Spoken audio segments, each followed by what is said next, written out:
এখন তাদের, আমি অত্যন্ত দুঃখের সঙ্গে বলতে চাই যে তাদের দুর্নীতির কারণে আজকে সেই সংকট সৃষ্টি হয়েছে।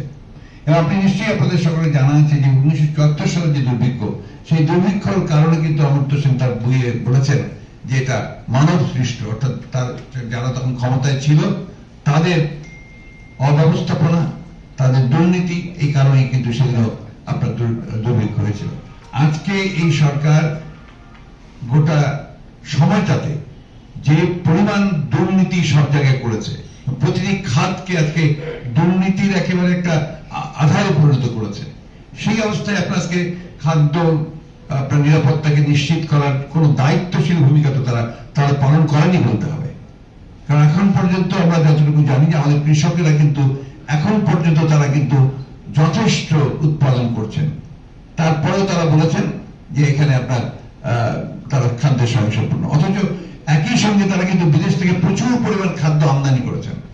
জনগণকে সবসময় একটা প্রতারণার মধ্যে রেখে দেওয়া, একটা মানে অস্পষ্টতার মধ্যে রেখে দিয়ে তারা কিন্তু এই ক্ষমতাকে চালিয়ে যাচ্ছেন। সেই ক্ষেত্রে আমরা স্পষ্ট করে বলতে চাই যে এই দুর্ভিক্ষ তার সকল দায় দায়িত্ব তাদেরকে নিতে হবে।